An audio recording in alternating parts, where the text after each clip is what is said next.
40. Comfort, comfort my people, says your God. Speak tenderly to Jerusalem, and proclaim to her that her hard service has been completed, that her sin has been paid for, that she has received from the Lord's hand double for all her sins. A voice of one calling, "In the wilderness, prepare the way for the Lord, make straight in the desert a highway for our God.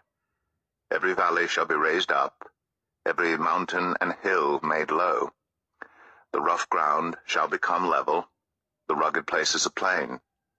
And the glory of the Lord will be revealed, and all people will see it together, for the mouth of the Lord has spoken." A voice says, "Cry out." And I said, "What shall I cry?" All people are like grass, and all their faithfulness is like the flowers of the field. The grass withers, and the flowers fall, because the breath of the Lord blows on them. Surely the people are grass. The grass withers, and the flowers fall. But the word of our God endures forever. You who bring good news to Zion, go up on a high mountain. You who bring good news to Jerusalem, lift up your voice with a shout. Lift it up, do not be afraid. Say to the towns of Judah, "Here is your God." See, the sovereign Lord comes with power, and he rules with a mighty arm. See, his reward is with him, and his recompense accompanies him. He tends his flock like a shepherd. He gathers the lambs in his arms and carries them close to his heart. He gently leads those that have young. Who has measured the waters in the hollow of his hand, or with the breadth of his hand marked off the heavens? Who has held the dust of the earth in a basket, or weighed the mountains on the scales, and the hills in a balance? Who can fathom the Spirit of the Lord, or instruct the Lord as his counselor? Whom did the Lord consult to enlighten him? And who taught him the right way?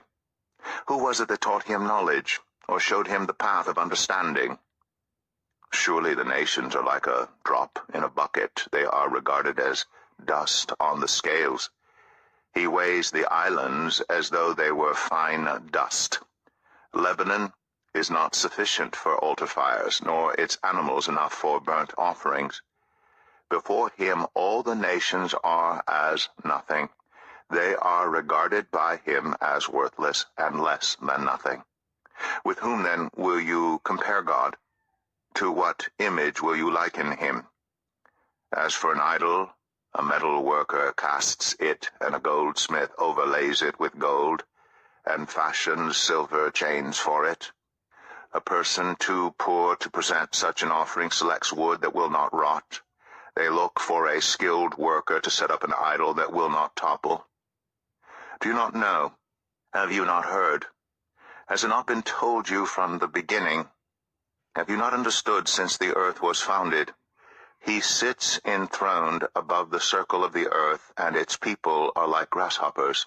He stretches out the heavens like a canopy, and spreads them out like a tent to live in. He brings princes to naught, and reduces the rulers of this world to nothing. No sooner are they planted, no sooner are they sown, no sooner do they take root in the ground, than he blows on them, and they wither, and a whirlwind sweeps them away like chaff. To whom will you compare me? Or who is my equal, says the Holy One? Lift up your eyes and look to the heavens. Who created all these? He who brings out the starry hosts, one by one, and calls forth each of them by name. Because of his great power and mighty strength, not one of them is missing.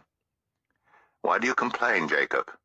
Why do you say, Israel, my way is hidden from the Lord, my cause is disregarded by my God? Do you not know? Have you not heard?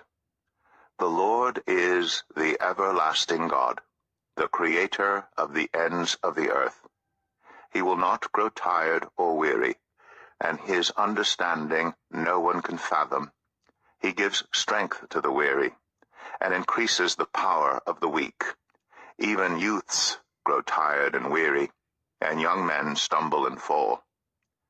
But those who hope in the Lord will renew their strength. They will soar on wings like eagles. They will run and not grow weary. They will walk and not be faint.